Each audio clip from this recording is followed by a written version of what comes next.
자, 안녕하세요. 예, 황진범입니다. 자, 이번 제 9강 투자 자산입니다. 자, 여러분들, 투자 자산, 유형 자산, 무형 자산 총 4개의 강의로 진행을 하도록 하겠습니다. 투자 자산은 1강에서 끝날 거예요. 왜냐면은 별로 설명한 내용도 그렇게 많이 없고요. 그래서 그렇게 길진 않을 거예요. 라고 생각했는데 막상 설명하면 다 40분 넘죠. 20분 만에 끝내고 싶은데 또 그러지 못합니다. 그렇기 때문에 투자 자산에 대한 내용을 한번 시작해 봅시다. 현금화가 1년 이내가 아니죠. 1년을 초과해서 가능한 자산, 즉 유동자산이 아니다 라는 뜻의 비유동자산에 분류되어 있는 투자 자산입니다. 주로 이제 장기 투자 같은 거 이제 생각하시면 돼요. 자, 볼까요? 그러면 본론으로 시작해 봅시다. 자, 비유동 자산이라고 하면 1년을 초과하여 장기 보유하고 있는 자산입니다. 비유동 자산은 투자자산, 유형자산, 무형자산 3가지로 구성이 됩니다. 기타 비유동 자산은요, 비유동 자산에 소속되어 있는 게 아니고 기타 비유동 자산에 독립된 계정 과목들이 있어요. 4개가 있어요. 그래서 이제 무형자산 끝나고 그때 설명을 하는 걸로 하고요. 그래서 투자자산은 투자하여 시세 차익을 목적으로 보유하고 있는 자산이고요. 유형자산, 무형자산은 형태가 있는가 없는가의 차이이기 때문에 영업 목적으로 보유하고 있는 자산의 차이가 있습니다. 투자 자산의 목적은 뭐냐? 시세 차익 목적입니다. 그러니까 투기꾼들 생각하면 돼요. 저도 부동산에 좀 관심이 많아요. 사실 부동산 관심이 많고 특히 부동산 중에 경매에 관심이 많은데 제가 만약에 돈이 있었으면은 아마 아파트로 이제 경매를 몇 개 사서 그걸로 해가지고 이제 월세 받고 뭐 그렇게 해서 이제 진행하지 않았을까라는 생각을 하게 돼요. 그래서 경매에 관련된 유튜버가 있죠. 이제 직접 얘기는 하면 안 되지만 이분이 있습니다. 예, 이분 유튜브를 예전에 몇 번 봤었는데 최근에는 안 본 지 꽤 됐어요. 그래서 경매에 대해서 좀 이해하기 쉽고 이런 부분에서 투자하면 안 되고 그 다음에 이러한 사항의 함정 카드들을 좀 많이 설명을 해주다 보니까 그래도 유익하게 재밌게 봤어요. 특히 이제 시골 땅 이런 데서 경매에 은근히 많이 올라오거든요. 그런 데에서 이분이 이제 하는 것도 이제 많이 보았고 그 다음에 요새는 이제 부동산 관련해서 이제 이분 이제 한 번씩 올라와가지고 한 번씩 봐요. 뭐 구독하진 않았고 그래서 이분 한 번씩 보면서 부동산에 대해서 얘기를 하는데 저랑 생각이 비슷한 것 같아요. 어찌 보면 저랑 생각이 좀 비슷한 것 같고 부동산에 대한 가치관 뭐 그런 이제 부동산에 대한 호재 뭐 그런 부분에서 많이 설명을 하고 있고 지금은 이제 폭락하는 위주에서 많이 설명을 하고 있죠. 근데 실제로 폭락하고 있고 게다가 지금 투자에서 시세 차익 목적으로 보유하고 있는 자산 자체의 투기성은 요새는 하기가 좀 힘듭니다. 현재로서는 투기성은 좀 힘들고요. 그래서 투기성으로 하기에는 좀 많이 힘든 부분이 있다 보니 투자 자산에 대한 부분은 투자에서 시세 차익 목적으로 많이 뽑아내는 주로 이제 부동산이라든지 아니면은 주식으로 생각하시면 됩니다. 그래서 오늘 배워야 될 우리의 투자 자산은 투기 또는 투자에서 시세 차익 목적으로 보유하고 있는 자산에 대해서 한번 설명해 보도록 하겠습니다.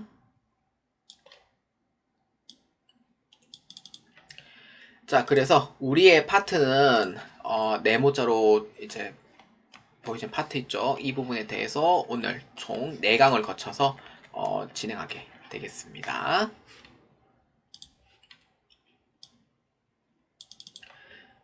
자, 투자 자산 한번 정의를 한번 볼까요? 투자 자산은요, 장기 투자예요. 그러니까 멀리서 보는 투자라고 생각하시면 돼요.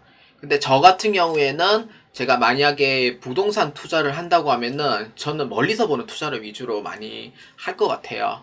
왜냐면은 저는 앞에서 보는 투자 이런 건 안 좋아하고 저는 멀리서 보는 투자를 좋아하다 보니까 그러니까 이제 앞으로의 이제 서울의 미래는 어떻게 될 거고 그 다음에 이제 투기 목적으로 하면서 임대료도 좀 받고 그 다음에 그런 사항에 대해서 이제 한번 고민을 했겠죠. 돈만 많았으면은.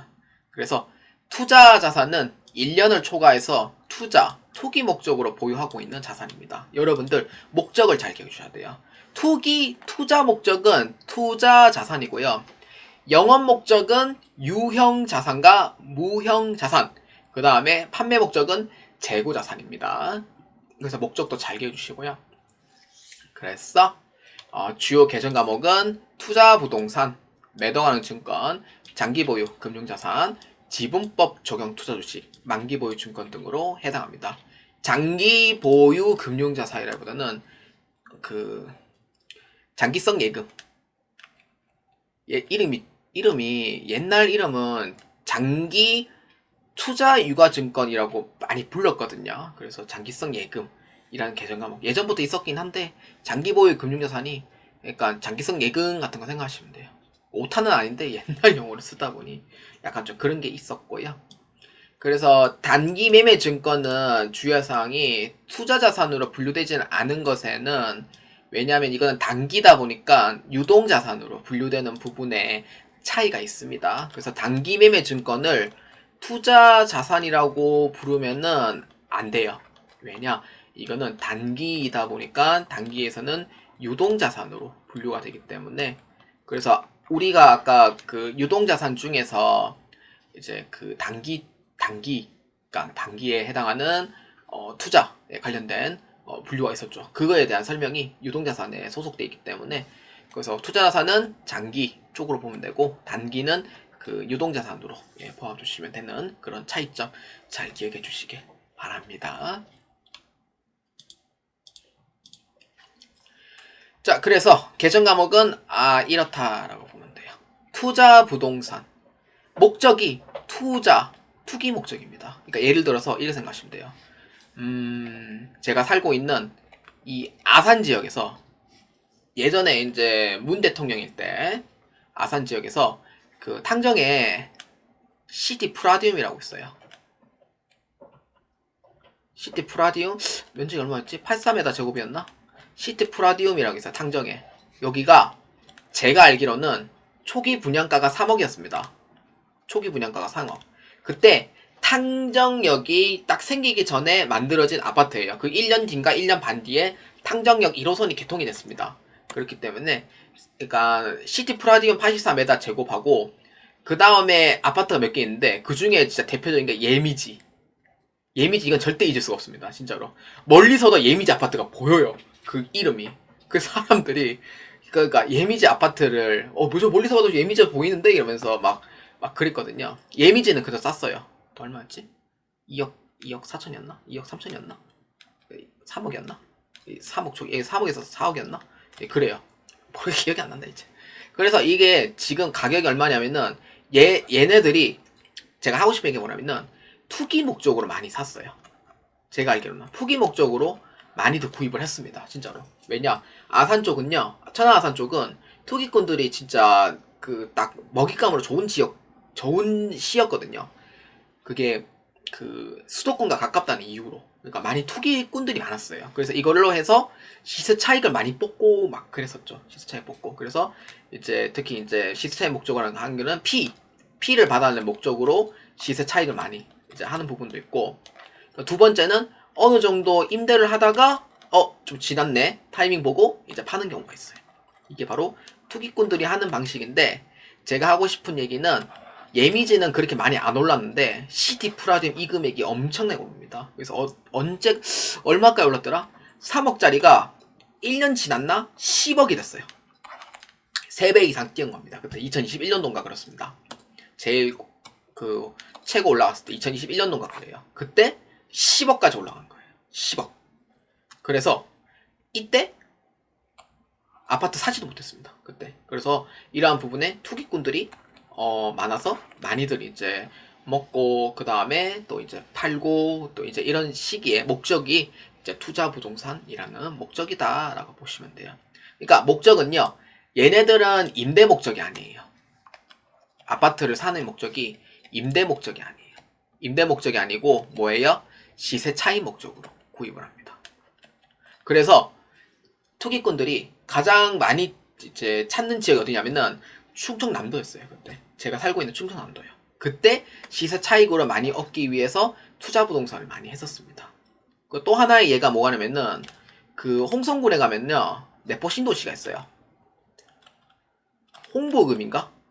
송북읍인가 그래요. 예전에 제 내포 신도시 갔을 때 여기 살면 어떨까라고 생각했더니 그때 초기 분양가가 2억이었거든요. 근데 2021년도, 2022년도에 그때 아파트 가보니까 4억에서 6억인 거예요. 근데 이 사람들도 살기 위한 목적이 아니고 다 투기꾼들이었어요. 그때 신문에 나왔어요. 주로 어느 지역에 많은가? 경상북도 사람들이 특히 홍성이 내포 신도시에 투기를 많이 걸었습니다. 그래서 지금은 얼마냐? 지금은 2억 다시 돌아온 것 같은데 2억인가? 나 검사 안 한 지 꽤 됐는데 2억인가 1억 7천인가 봤어요. 좀 비싼 데는 막 6억 7억도 해요 아직도. 그래서 내포 신도시도 지금 많이 내려갔죠. 그래서 이러한 부분에 투기 목적, 그러니까 아파트를 사고 이제 피를 받을 목적으로 파시는 분, 피를 받아 목적으로 파시는 분이 투자 부동산. 그 다음에 시세가 오르면은 파는 목적의 투자 부동산, 이런 의미가 돼요. 요새는 그 부동산 가격이 많이 내려가서 마피가 엄청나게 많아요. 왜냐면은 가격이 확 올라가면 그만큼 이제 떨어지는 시기가 오거든요. 그래서 그게 떨어지는 시기가 오는데 저는 그게 안 올 줄 알았거든요. 부동산 나중에 보면서. 근데 떨어지는 시기가 쭉쭉쭉쭉 이렇게 와요. 근데 아산은 가격 방어가 워낙 잘 돼 있습니다. 그렇기 때문에 아산은 가격이 거의 안 떨어졌어요. 떨어지긴 떨어졌는데 거의 안 떨어졌어요. 그러니까 이렇다고 보시는 게 투자 부동산이다. 이렇다 보시면 됩니다. 그 다음에 매도하는 증권은요, 지분 증권으로서 장투 목적으로 보유하는 거예요. 장투 목적. 그러니까 반대로 단기 목적이라고 했을 때는 단기 매매 증권이고, 장기 목적으로 가는 거는 매도 가능 증권이다. 이렇게 보면 돼요. 똑같은 주식입니다. 주식. 만기 보유 증권은요, 사채입니다. 그래서 사채를 만기일까지 적극적으로 보유하는 거. 그래서 만기 보유인 거예요. 말 그대로. 사채를 만기일까지 적극적으로 보유하겠다. 말 그대로 만기 보유라는 거예요. 그래서 이게 만기 보유 증권 보면 되고, 그 다음에 지분법 적용 투자 주식은 회사의 합병 또는 지배 목적으로 이제 그 주식을 이제 사는 거예요. 그래서 지분의 20% 이상 보유를 하는 거. 합병 또는 지배 목적으로 많이들 합니다. 그래서 용도가 다르죠. 장기 금융 자산은 1년을 초과한 정기예금, 정기적금이고, 장기 대여금은 자금을 좀 1년을 초과해서 대여해 주는 경우를 의미를 합니다. 그래서 이거는 단기가 되면은 뭐가 돼요? 그렇죠. 각각의 정기예금, 정기적금으로 변경이 되고, 단기인 경우, 그 다음에 장기 대여금은 단기간은 어떻게 돼요? 단기 대여금이 되는 거죠. 그래서 이렇게 장기와 단기의 구분을 꼭 잘 기억해 주시길 바랍니다. 자, 종류에 대해서 이제 설명했으면은 이제 투자 부동산에 대해서 한번 설명해 보겠습니다. 투자 부동산은요, 요새는 문제가 잘 안 나오지만 전산 세무 회계도 안 나온 지 꽤 됐고, 회계관리에서는 그래도 한 번씩 출제됩니다. 그렇기 때문에 투자 부동산에 대해서 한번 설명해 보도록 하겠습니다. 투자 부동산은요, 말 그대로 부동산을 투자하는 거예요. 투기 목적, 즉 투기, 투자, 시세 차익 목적으로 보유하는 자산이에요. 그래서 투자 부동산을 만약에 취득했다 그러면은 차변에다가 기록을 합니다. 그러니까 이거는 내 재산이 올라가는 셈이 되죠. 그래서 차변으로 입력하고, 투자 부동산 처분하는 경우에는 내 재산이 나가는 거예요. 아웃이죠. 내 재산 나가면은 내 재산이 어떻게 돼요? 내려가는 거죠. 그래서 대변으로 처리해요. 그래서 투자 부동산은 그 시간의 지남에 따른 감가상각을 하지 않고요. 그래서 처분했을 때 투자자산 처분 손익으로 처리를 하도록 되어 있습니다. 그래서 취득 부대비용은 어떻게 포함한다 이렇게 보면 돼요. 부대비용, 그러니까 취득세라든지 그 다음에 등록세, 그 다음에 중개수수료 뭐 이런 것들, 이런 부분에 대해서는 이제 포함한다 이렇게 보시면 돼요. 부대비용 다 포함입니다. 투자 부동산에 다 흡수해주면 됩니다. 그래서 투자 부동산은 만약에 내가 취득했다 그러면은 내 재산이 올라가니까 차변이고, 그에 따른 취득 시 해당하는 딸려오는 비용들도 다 투자 부동산에 포함을 해라. 그래서 시세가 올라갔을 때 이것을 처분한다 그러면은 내 재산이 내려가게 되니 대변으로 처리한다 라고 보아주시면 되겠습니다. 자, 분기에 한번 예제 한번 봅시다. 자, 10월 1일입니다. 건물 2억 원에 취득하고 취득 시 부동산 중개 수수료, 취득세, 등록 면허세, 기타 비용 등 2천만 원은 보통 예금으로 이체하고 건물은 10개월 할부로 납부하기로 합니다. 자, 건물 2억 원에 취득을 했는데 목적을 아셔야 돼요. 무슨 목적으로? 시세 차익 목적으로 한다고 언급이 되어 있습니다. 투자 목적으로. 근데 만약에 똑같은 건물일 때 이것을 이제 시세 차익 목적, 즉 투기 투자 목적이다 하면은 투자 부동산이고, 만약에 이거를 영업 목적으로 했을 때는 이거는 투기 목적이 아니에요. 그래서 뭐냐면은 회사를 운영할 목적으로 하는 거기 때문에 이때는 건물로 처리해요. 그래서 계정 과목 쓰실 때 조심하시고요. 그래서 이제 관련된 부대 비용 2천만 원은 보통 예금 이체하고 건물은 10개월 할부로 납부를 하기로 합니다. 돈 준 건 아니죠. 그래서 뭐예요? 대변으로 처리하는 거예요. 돈 안 줬어요. 뭐예요? 대변으로 처리하면 되죠. 그래서 뭘로? 미지급금 처리합니다. 외상매입금은 상품하고 원재료 1대만 처리하고요. 나머지는 다 미지급금 처리하도록 되어 있습니다. 그래서 미지급금 처리하고요. 돈 안 준 거기 때문에. 그래서 대변에 이제 공과금 뭐예요? 그래서 보통예금으로 처리를 했죠. 그래서 대변에다가 처리하면 됩니다. 내 돈이 나갔기 때문에 대변을 처리하면 되고, 그 다음에 시세 차익 목적으로 부대 비용까지 이렇게 해서 투자 부동산 처리해 주시면 됩니다. 자, 이렇게 해서 처리하시면 돼요. 자, 취득했을 때는 이렇게 처리하고, 그 다음에 분계 예제 2번 한번 볼까요? 2026년 2월 11일 투자 목적으로 취득한 건물 2억 2천만 원으로 처분하게 결정하고 처분대금 3억 원으로 그 중에 1억 5천만 원 보통예금 수령하고 나머지 금액 10개월 할부로 받기로 하다입니다. 투자 목적으로 취득한 건물이 2억 2천만 원이에요. 그러니까 이거는 내가 투자한 금액이고 처분하기로 한 금액이 얼마냐면은 3억이에요. 그러면은 얼마 정도 남아요? 시세 차익이? 그렇죠. 8천만 원이 남게 됩니다. 이거 이익이야 손실이에요? 돈을 더 많이 받았으니까 이익이 돼요. 그래서 투자 자산을 처분했으니 그에 따른 이익이 되는 겁니다. 수익으로 처리하고요. 이제 이거는 이제 건물은 어떻게 돼요? 내 손에 떠났죠. 나간 거예요. 그래서 내 재산에서 나간 거죠. 내 재산이 나간 건 뭐예요? 대변으로 처리하시면 돼요. 이때 투자 부동산으로 처리하시면 됩니다. 내 재산이 들어온 거는 차변, 내 재산이 나간 거는 대변입니다. 그래서 이렇게 처리하고, 그래서 3억 원 중에 1억 5천만 원 보통 예금 받았다. 내 돈 들어왔죠?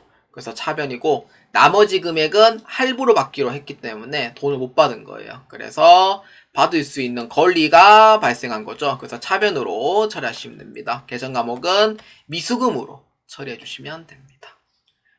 그러니까 이거는 이제 유형자산, 무형자산에 대한 처분이기 때문에 그래서 미수금으로 처리하시면 됩니다.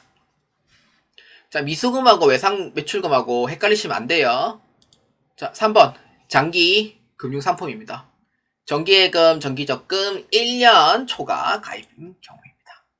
장기금융상품 1년 초과 정기예금과 정기적금 1년 이내면은 계정 과목은 그냥 정기예금, 정기적금 넣으면 되고 1년을 초과하는 경우에는 장기금융상품으로 처리를 하시면 돼요.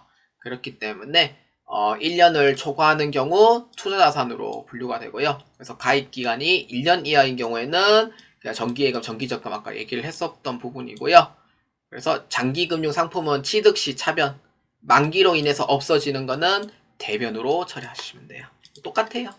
그래서 장기금융상품은 가입했네 그러면은 내 재산이 올라가죠. 금액이. 그래서 차변. 해지했네? 그러면은 내 재산에서 어떻게 돼요? 내려가죠. 그래서 대변으로 처리해주면 됩니다. 자, 3번. 장기 투자유가증권입니다. 옛날 용어고요. 그러니까 이거는 이제 매동하는 증권, 만기 보유 증권, 지분법 적용 투자 주식에 그러니까 이런 이제 채무증권, 지분증권을 합친 용어입니다. 그래서 오늘 메인은 이 부분이 됩니다. 그래서 이 부분을 중요시하게 보아주시길 바랍니다. 자, 한번 읽어볼까요? 1년 이상 장투하는 경우 각 성격마다 다르다.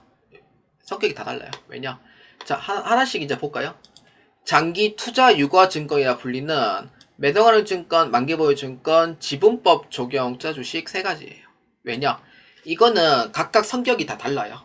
그래서 성격에 맞는 거를 하나를 선택을 하시면 돼요. 자, 내 길이 갈래가 세 개예요. 그 중에 올바른 거 하나 그냥 선택하면 돼요. 그게 바로 장기 투자 유가 증권이다. 이렇게 보면 돼요. 자, 그래서 단기 매매 증권은 1년 이내에 매매할 목적으로 취득하므로 예외적으로 유동자산 중 당좌자산에 해당돼요. 원래 단기 매매 증권도 투자 성격이지만 기간이 1년 이내라는 이유로 그거 같은 경우에는 유동자산으로 분류하는 거죠.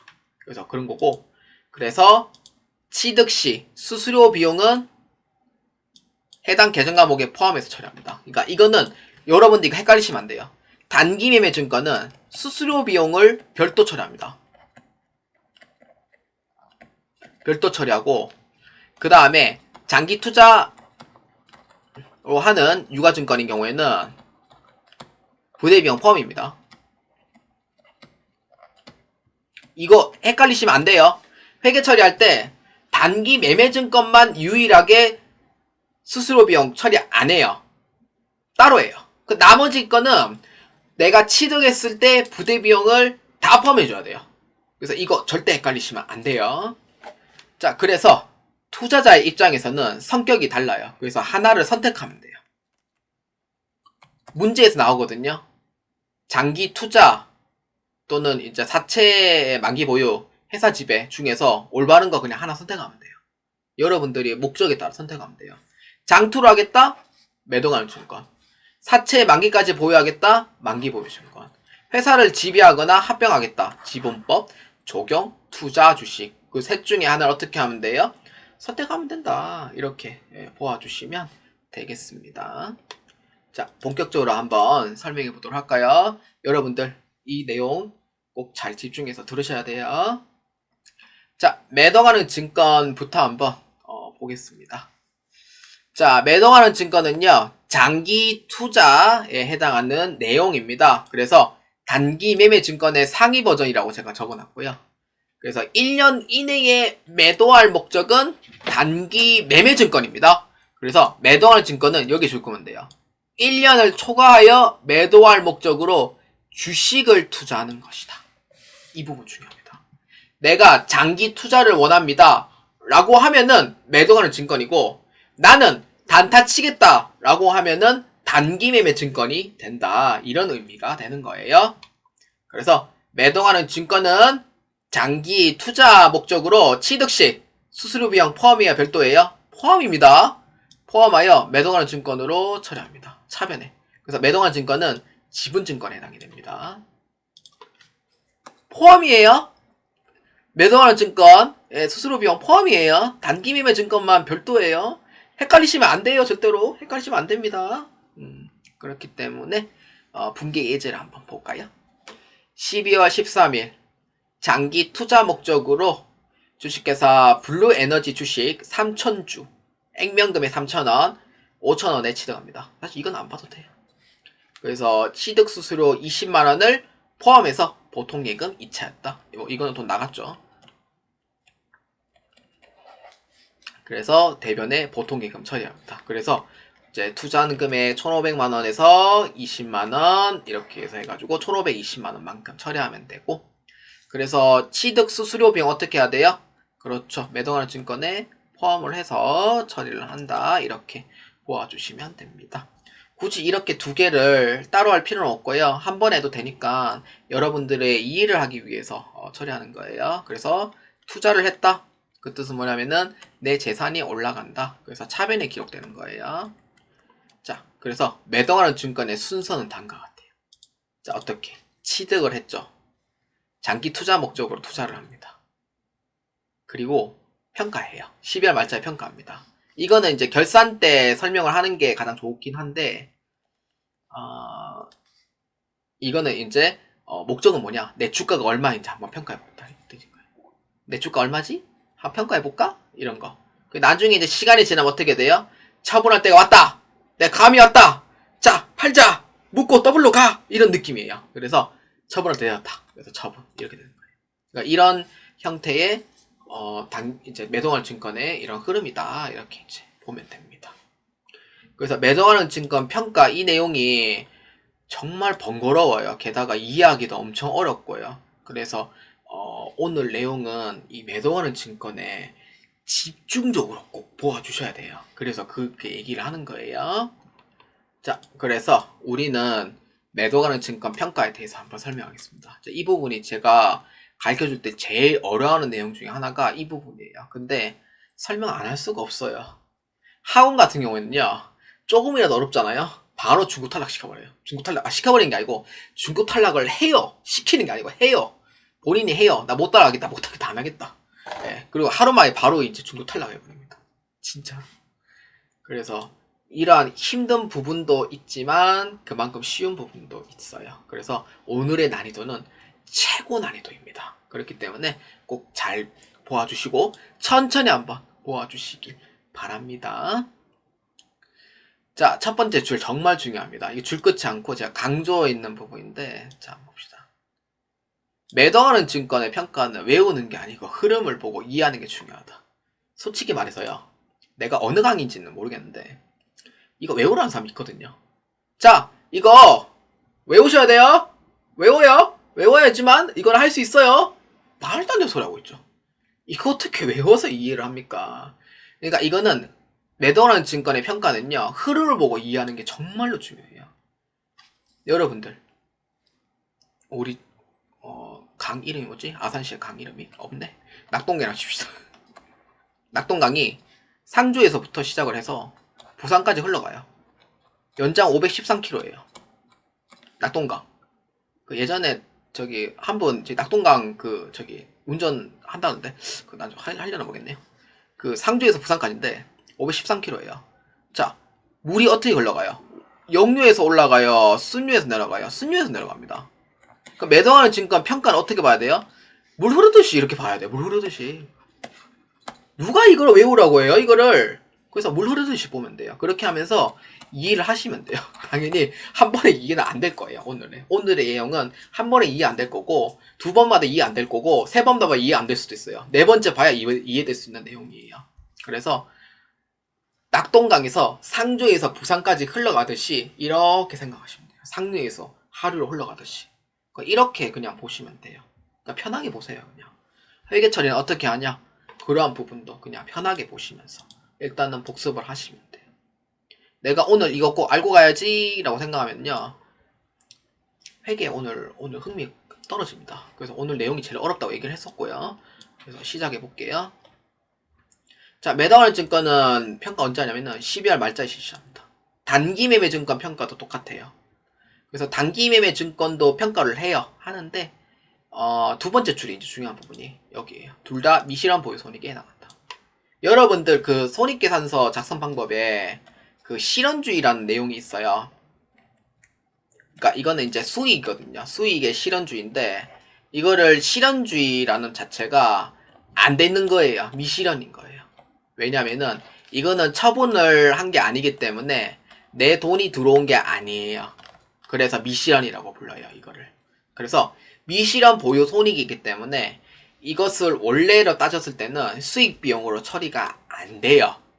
미실현은 수익 비용이 안 돼요. 그럼 선생님, 그럼 뭘로 해야 돼요? 원래는 이제 하나의 내 순재산을 보기 때문에 자본으로 처리해요. 근데 자본은요, 원래 그 재무상태표 중에서 상계금지 원칙 아마 기억나실 거예요. 근데 여기서 제가 얘기하는 뒷이야기가 있어요. 뭐냐면은 예외적으로 자본은요, 상계가 허용이 됩니다. 그래서 이것 때문에 많이 어려워요. 예외적으로 자본의 상계가 허용이 돼요. 그래서 만약에 플러스 3,000원이라고 하면은 작년에 올해 마이너스 2,000원이 나왔어요. 그때 어떻게 처리할 거냐? 회계 처리할 때 그냥 마이너스 2,000원 처리하는 게 아니고 플러스 3,000원에서 플러스 2,000원에서 여기서 빼버리는 거예요. 여기서 차감. 그럼 최종 얼마 남아요? 플러스 1,000원이 남는 거죠. 그러니까 이런 의미로 상계 처리한다라고 생각하시면 돼요. 그러니까 존재하는 부분에 먼저 처리하고 그 다음에 나머지 부분을 처리한다, 이런 의미가 되는 거예요. 그래서 상계금지 원칙 중에서 예외적으로 자본은 허용해요. 그래서 플러스 3,000원인데 올해 마이너스 2,000원이에요. 그러면은 플러스 3,000원에서 여기서 빼버리는 거예요. 그래서 플러스 2,000원 차감, 이렇게. 이거 이해되면은 무슨 말인지 이해될 건데 아마 오늘 이해되기 좀 힘들 거예요, 아마. 그래서 오늘 내용은 매우 어렵습니다. 그래서 주가가 처분하기 전까지 주가가 올라가 내려가든 아직까지 내 돈이 들어오지 않은 게 미실현 보유 손익이라 했었죠. 그래서 12월 말자에 마감 평가를 합니다. 그래서 매도하는 증권 평가 손익으로 처리를 합니다. 그래서 단기 매매 증권은요, 어차피 얘는 단타 칠 거기 때문에 그냥 실현으로 봐요. 그냥 실현으로 봐요. 어차피 이건 단기니까 결과식 똑같거든요. 근데 매도하는 증권의 평가 이익은요, 얘는 그 장기 투자니까 실현을 못 해요. 그래서 자본으로 처리를 하는 겁니다. 그래서 순재산의 증감으로 처리하는 거예요.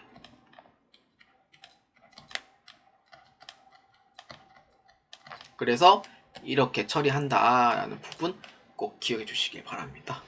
그래서 단기 매매 증권의 평가는 단타 치다 보니까 그냥 수익병 봐라, 이런 의미가 되는 거고, 매도가는 증권의 평가는 자본으로 처리하는 거예요. 이게 이제 미실현이다 보니까 둘 다 미실현인데 장기 투자는 실현되기까지는 시간이 오래 걸리다 보니까 그냥 순재산의 증감으로 봐라, 뭐 이런 의미로 보시면 됩니다. 그래서 이 부분 잘 이해해 주시길 바랍니다. 자, 분계 예제 2번 한번 볼까요? 12월 13일 투자 매도하는 증권 1,520만원은 12월 말자 평가 금액 1,420만원이다. 내가 투자하는 금액이 1,520만원인 거예요. 근데 평가했더니 얼마예요? 1,420만원이에요. 자, 이거 내가 투자한 금액보다 많아요, 적어요? 적죠. 그렇죠. 100만원만큼 하라 그런 거죠. 그럼 뭐예요? 손실이라는 거예요. 그래서 차변에 매도가는 증권 평가 손실로 처리하되 대변에 가치가 떨어졌으니 매도가는 증권으로 처리합니다. 그래서 이걸 1월 1일 되면은 장부 금액이 얼마 되냐면은 100만원만큼 가치가 떨어진 1,420만원에 시작을 한다. 이렇게 회계 처리가 된다. 이렇게 보아주시면 됩니다. 자세한 거는 이제 결산 부분에도 또 평가 손실을 또 설명을 할 거기 때문에, 그러니까 내가 투자하는 금액보다 많으면 이익이고 내가 투자하는 금액보다 적으면은 손실이다. 이렇게 모아주시면 돼요. 그리고 처분한 게 아니고 평가예요. 평가로 이렇게 처리해 주시면 됩니다. 자, 그래서 이 밑에 내용을 보면은, 자, 한번 읽어볼게요. 미실현 보유 손익으로 매도가는 증권 평가 손실은 자본으로 처리합니다. 왜냐하면은 실제로 아까 돈이 들어온 게 없었다 했죠. 그렇기 때문에 자본으로 처리를 하는 거였고, 그래서 평가한 후의 금액은 100만원만큼의 가치가 내려가 버립니다. 그래서 내년에 되면은 장부 금액이 1,420만원 시작해요. 왜냐? 100만원 내려갔으니까. 그래서 그 다음부터가 이야기가 참 어렵습니다. 그래서 확실한 흐름을 파악하는 게 가장 중요하다. 이렇게 보아주시면 되겠고요. 일부러 제가 회계관리 2급이라 상계 처리에 대한 내용은 언급을 안 했어요. 회계관리 1급에서는 상계 처리까지 대한 내용을 언급을 할 예정입니다. 그래서 이 정도만 보아주시길 바랍니다. 오늘 한 내용 중에 가장 어려운 내용이 됩니다. 자, 그 다음에 이제 아까 첫 번째는 매도가는 증권에 대한 설명을 했죠. 매도가는 증권의 투자 설명을 했고, 그 다음에 12월 말자 평가에 대한 부분을 흐름을 설명을 했고, 그 다음에 이제 처분에 대한 설명입니다. 자, 드디어 팔 때가 되었는가? 라고 생각해서 처분한 거예요. 아씨, 이거 도저히 안 되겠는데, 아이씨, 이거 손해보더라도 이따 팔자, 이런 주의도 있죠. 그래서 매도가는 증권에 대한 처분입니다. 그래서 첫 번째 줄에 읽어보면은 다음과 같아요. 매도하는 증권의 처분은 내가 보유하고 있는 주식을 던지는 거예요. 이거는 중요한 내용이 아닙니다. 그래서 장기 투자 목적을 마치고 주식의 일부 또는 전체를 이제 처분해요. 그러니까 일부만 처분하는 경우도 있고 전체를 처분하는 경우도 있습니다. 그렇기 때문에 매도하는 증권의 처분은 내 재산이 내려가기 때문에 대변을 처리합니다. 내 재산이 떨어지죠. 매도하는 증권 처분은. 근데 매도하는 증권 평가 손익이 존재하는 경우에는 상계 처리해서 처리해야 돼요. 이게 가장 어렵습니다. 이게 가장 어려워요. 그래서 나머지 부분을 매도하는 증권 처분 손익으로 처리한다라고 되어 있습니다. 그래서 만약에 이제 처분할 때 어떻게 처리하면은 첫 번째 매도 가능 증권의 장부 금액은 대변으로 처리합니다. 대변을 처리하고 적어놨네 내가. 자, 대변 처리하고 그 다음에 보통 예금 받는 금액을 차변에다 입력합니다. 이거 순서대로 하셔야 돼요. 그러니까 매도 가능 증권의 장부 금액을 대변을 처리하고 내 재산이 내려가잖아요. 그 다음에 돈 받는 금액을 차변을 처리해요.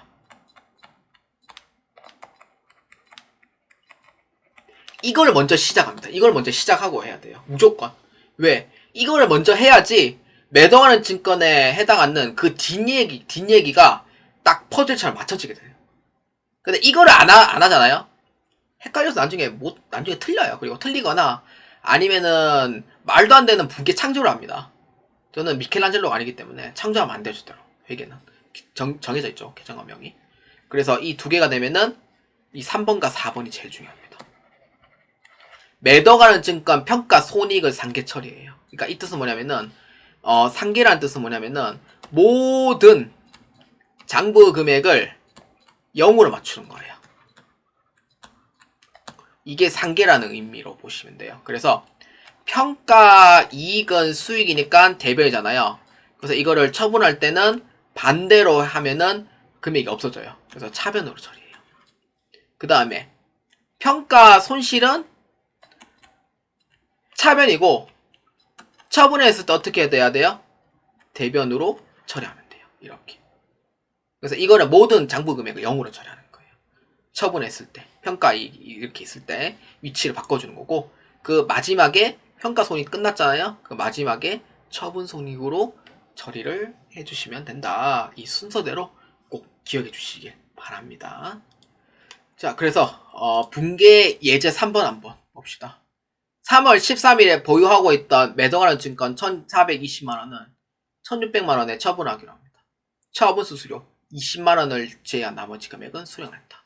요건 어떻게 하냐면은 단기 매매 증권과 똑같아요. 그래서 처분 시 수수료는 비용 처리 안 합니다. 비용 처리 안 하고 돈 받는 금액에서 차감시켜 주면 돼요.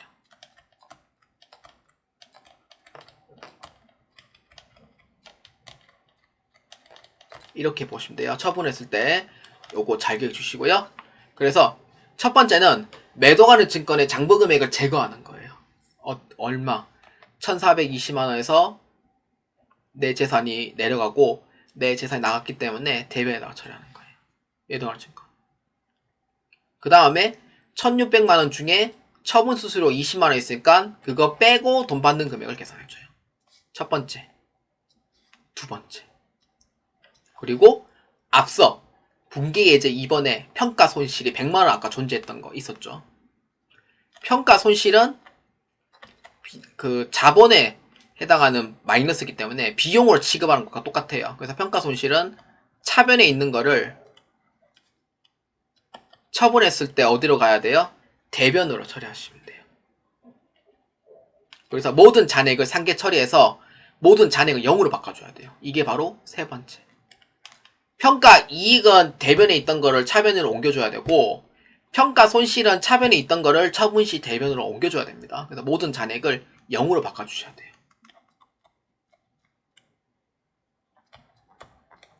여기서 많이 헷갈려합니다. 사람들이 진짜로.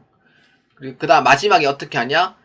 그 다음 마지막에 남는 금액 있죠. 남는 금액만큼 이제 처분 이익인지 손실인지 결정하시면 돼요. 그래서 대변에 60만원 남으니까 처분 이익으로 마지막으로 처리해 주시면 돼요. 그래서 이렇게 회계 처리하는 방법을 이 순대로 해주시면 됩니다. 그래서 명강의는 없어요. 사실 이 순서대로 하시면 돼요. 그냥 아무리 매도하는 증권 설명을 잘한다 하더라도 결국 종착지는요, 붕괴하는 순서에 따라서 그냥 하시면 돼요. 그래서 매도하는 증권 장부 금액 제거, 돈 받는 금액, 즉기 수수료 비용 있으면은 빼주고요. 평가 손익 있으면은 제거, 마지막에 처분 손익으로 계산해 주면 돼요. 이 네 가지 순으로 회계 처리하는데 이렇게 해주시면 됩니다. 평가 손익은 이제 상계 처리할 때 모든 잔액을 0으로 맞춰주셔야 돼요. 그러니까 이거는 이제 전체 처분했을 때 얘기고, 부분 처분은 또 부분 처분에는 또 비율이 있어요. 그거는 기출문제 보면서 그때 설명하겠습니다. 자, 그래서 아까 밑에 내용을 제가 다 여러분들 설명을 다 드렸고요. 그래서 여러분들 이해 안 되시면은 요거 내용 한번 읽어보시면 돼요. 그래서 이해하기 쉽도록 제가 적어놨고요. 하여튼 많은 연습이 좀 필요할 겁니다. 그래서 오늘 얘기했던 부분 중에 제일 어려운 파트입니다. 여러분들 한 번에 이해하려고 하지 마시고요. 그래도 좀 차츰차츰 가면서 이해해 주시는 게 가장 좋아요. 자, 그 다음 만기보유증권입니다. 만기보유증권은 채무증권입니다. 사채를 만기일까지 적극적으로 보유할 목적이 있는 경우 만기보유증권을 처리합니다. 차변에다 처리합니다. 그래서 수수료 비용이 존재하는 경우 포함해서 처리해 주셔야 돼요. 당연히 포함이고 똑같죠? 그래서 12월 말자는 매도하는 증권의 평가와 다르게 얘는 평가를 안 해요. 그러니까 이 부분이 중요합니다. 만기보유 증권은 평가를 안 하는 대신 그 삼각호 원가라 해가지고 이자 수익에 따른 유효이자율법에 의해서 처리하도록 되어 있습니다. 그래서 이 부분을 이렇게 잘 기억해 주시길 바랍니다. 유효이자율법에 의해서 처리를 합니다. 즉 시장이자율하고 거의 유사하다고 생각하시면 돼요. 그러니까 금리, 대출금리 같은 거 생각하면 돼요. 그래서 분기 예제를 보면은 자, 취득시 한번 볼까요? 장기 투자 목적으로 사채를 만기일까지 적극적으로 보유할 목적으로 취득하기로 하고 930만원은 보통예금으로 이체했다. 돈 나갔어요. 어디로 가면 돼요? 그렇죠. 대변으로 처리해 주시면 됩니다. 자, 그러면 차변에 뭘로 하면 돼요? 사채를 만기일까지 적극적으로 보유할 목적. 그렇죠. 내 재산이 올라가야 내려가요? 올라가는 거죠. 그래서 만기보유증권 차변으로 처리한다. 이렇게 보아주시면 되겠습니다. 자, 마지막 지분법 적용 투자 주식입니다. 지분법 적용 투자 주식은요, 예전에 시험 문제 많이 나왔었는데 지금은 시험 문제 안 나온 지는 꽤 됐어요. 그래서 용어만 이해를 해주면 되고요. 지분법 적용 투자 주식은요, 회사를 지배 합병할 목적으로 전체 지분의 20% 이상인 경우 지분법 적용 투자 주식으로 처리할 수 있습니다. 그래서 투자 목적이 아니고 약간 회사를 지배할 목적이 좀 강해요. 그래서 회계관리 2급에서는 그냥 용어만 이해하면 되겠고요. 회계관리 1급부터는 이제 좀 자세하게 좀 설명할 예정이에요. 그래서 이 정도만 봐주시면 됩니다. 자, 오늘의 마지막 얘기입니다. 단기 투자주가증권의 분류 변경에 대한 설명입니다. 이거는 회계관리 2급에서 출제되지 않습니다. 실질적으로 용어 설명만 하고 이제 다 끝난 내용이고요. 여러분들 이거는 그냥 보실 분들만 그냥 보아주세요. 네, 설명하도록 하겠습니다. 회계관리 2급에서는 출제되지 않습니다. 선생님 출제되지 않는데 못할 이거 적어요 라고 생각하셨잖아요. 저는 회계관리 1급까지 생각을 해서 이제 책을 만든 거긴 한데 그래도 중요한 내용은 아니에요. 시험에 나올 만한 부분보다는 알아두시면 나쁠 게 없어서 그냥 적어놓은 거예요. 그렇기 때문에 보실 분만 봐주세요. 그래서 이제 요거의 이제 분류 변경에 대한 설명입니다. 그래서 단기 매매 증권, 매도하는 증권, 만기보유 증권, 지분법 적용 투자 주식의 분류 변경에 대해서 한번 알아보겠어요. 자, 원래 이제 각각의 목적이 다 있잖아요. 단기 매매 증권은 1년 이내의 시세 차익 목적. 매도하는 증권은 장기 투자.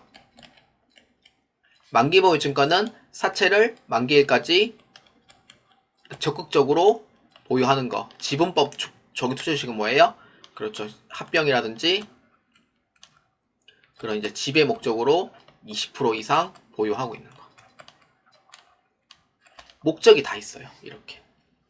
목적 없이는 이 계정 과목들이 움직여주진 않아요. 그래서 목적이 있는 사항에 대해서 움직여줄 수 있는 거죠. 그렇기 때문에 분류 변경을 이제 해야 될 때가 올 수도 있습니다. 그래서 한번 봅시다. 단기 매매 증권 한번 볼까요? 단기 매매 증권은요, 이제 매도가능 증권으로 이제 할 때 분류 변경이 가능합니다. 근데 조건이 있어요. 뭐냐면은 시장성 상실에 대한 조건입니다. 자, 단기 매매 증권에서는 제가 시장성에 대한 얘기는 언급하지는 않았죠. 왜냐? 너무 많은 걸 알면은 내 가부가 걸려요. 그래서 이제 한번 설명해 보도록 할게요. 시장성 상실은요, 즉 코스피, 코스닥에 상장된 기업을 뜻합니다. 근데 코스피나 코스닥에 상장된 기업이 시장성 자체를 상실하게 해가지고 비상장 기업으로 변경되는 경우가 있어요. 상장 폐지로 인해서. 그러니까 흔히 얘기하는 상폐를 얘기합니다. 상장 폐지. 그렇기 때문에 시장성이 만약에 상실해가 이 주식이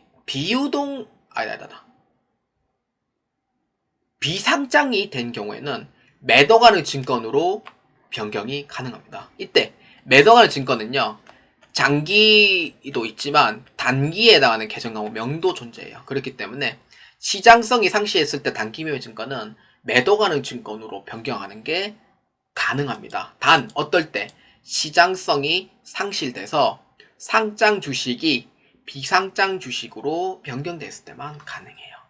그리고 단기 매매 증권은요, 만기 보유 증권하고 지분법은 안 됩니다. 변경에 불과해요. 왜냐면은 이유는 뭐냐? 목적이 다르기 때문에 그래요. 그래서 분류 변경이 안 됩니다. 단기 매매 증권은 뭐만 가능하냐? 매도 가능 증권만 가능하고 만기 보유 증권과 지분법은 안 된다. 이렇게 보아주시면 됩니다. 자, 그 다음 두 번째, 매도 가능 증권입니다. 매도 가능 증권은요, 말 그대로 단기 매매 증권인 경우 시장성을 상실했을 때 또는 이제 이 상황이 시장성을 회복해서 다시 상장 주식이 되었을 때 분류 변경이 가능합니다. 근데 제가 잘못 적었어요. 시장성 상실이 아니고 시장성 회복으로 적어줘야 돼요. 회복. 이렇게 적어야 돼요. 그래서 단기 매매 증권으로 분류 변경이 가능합니다. 근데 매도 가능 증권은 만기 보유 증권으로도 변경이 가능해요. 왜냐면은 만기일까지 보유와 의도가 없는 경우, 얘는 뒤통수 치고 도망갈 것 같다 라는 느낌이 오면은 그 사채를 만기일까지 적극적으로 보유할 의도가 상실하게 됩니다. 그렇기 때문에 만기까지 보유할 의도가 없을 때 매도 가능 증권으로 바꿀 수 있고, 그 다음에 지분법 적용 투자 주식이 20% 이상인 경우에 또는 20% 미만인 경우에도 분류 변경이 가능합니다. 그렇기 때문에 그래서 매도 가능 증권은 만기 보유 증권의 변경 가능, 지분법 변경 가능, 단기 매매 증권 변경 가능, 이렇게 보아주시면 되겠습니다. 그래서 다 가능하다 이렇게 보시면 돼요. 자, 그 다음 만기 보유 증권입니다. 만기 보유 증권은요, 사채를 만기일까지 적극적인 보유 의도가 강한 경우예요. 그래서 매도 가능 증권, 만약에 이제 의도가 없다든지, 그러니까 만기까지 보유할 의도가 없다든지, 만기까지 보유할 의도가 다시 생긴 경우에는 매도 가능 증권으로 분류 변경이 가능합니다. 만기 보유 증권이 불가했을 때, 안 될 때, 라는 얘기예요.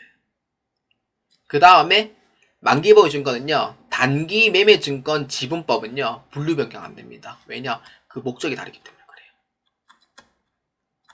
얘는 채무 증권이기 때문에 단기 매매 증권 안 됩니다. 그렇기 때문에 만기 보유 증권은 단기 매매 증권 안 되고 매도 가능 증권 가능하고 지분법은 안 된다. 이렇게 정리해 주시면 됩니다. 그리고 마지막 지분법입니다. 지분법은요, 분류 변경할 때 20% 미만인 경우에 대해서 매도 가능 증권으로 분류 변경이 가능합니다. 그리고 단기 매매 증권과 만기 보유 증권은 분류 변경이 안 됩니다. 그 이유는 뭐냐? 목적이 다르기 때문에 그래요. 그래서 정리하자면은 지분법은 매도하는 증권은 되지만 만기 보유 증권은 안 되고 단기 매매 증권으로 분류 변경이 불가하다. 이렇게 보아주시면 되겠습니다. 자, 분류 변경에 대해서 한번 보았습니다. 분류 변경은 매도하는 증권은 다 받아준다. 이렇게 생각하시면 되고요. 단기 매매 증권은 매도하는 증권만 받아주고 이렇게 생각하시면 되고요. 매도하는 증권은 전부 다 받아준다. 이렇게 생각하시면 되고 만기 보유 증권은 매도하는 증권만 해당이 되고 나머지는 해당이 없고 지분법은 매도하는 증권만 분류 변경이 가능하다. 이렇게 한번 정리해 주시면 됩니다. 사실 이 내용은 문제는 안 나오지만 여러분들 혹시나 이 문제를 봤을 때 한번 분류 변경에 대해서 그래도 알아두시면 좋을 것 같아서 일단 설명을 하는 거예요. 자, 오늘의 복습입니다. 자, 오늘의 복습. 투자 부동산은 목적이 뭐죠? 그렇죠. 투기, 투자 목적으로 보유하고 있는 자산이다 라고 얘기를 했었어요. 투자 부동산. 그래서 취득 시 부대비용 포함이에요? 별도예요? 포함한다. 이렇게 얘기를 했었고 그 다음에 매도하는 증권은 장기 투자 목적으로 보유하고 있는 자산, 만기 보유 증권은 사채를 만기일까지 적극적으로 보유할 수 있는 자산, 지분법 적용 투자 주식은 뭐예요? 그렇죠. 지분 합병 또는 지배할 목적으로 20% 이상 취득을 한다. 이렇게 보아주시면 됩니다. 그래서 오늘의 투자 자산은 여기까지 진행을 하도록 하겠습니다. 자, 그 다음 강의는 유형자산 파트에서 한번 시작해 보도록 하겠습니다. 이제 강의도 어느덧 반이 이제 다 돼 갑니다. 여러분들 오늘 했던 부분 꼭 그 정리하시고 한 번에 이해하려고는 하지 마세요. 그래서 여러 번 보시면서 이해를 하시는 게 가장 좋고요. 한 번에 이해하려고 하면은 너무 힘듭니다. 그래서 천천히 보시면서 이해를 해주시길 바랍니다. 그래서 오늘의 내용은 매도하는 증권 파트가 좀 어려웠다는 부분 있었고요. 그래서 다음 강의 유형자산에서 한번 또 다뤄보도록 하겠습니다. 유형자산은 두 개의 강의로 나누어서 진행을 하도록 하겠습니다. 오늘 보아주시는 여러분 고생 많으셨고요. 저는 다음 강의 때 뵙도록 하겠습니다. 감사합니다.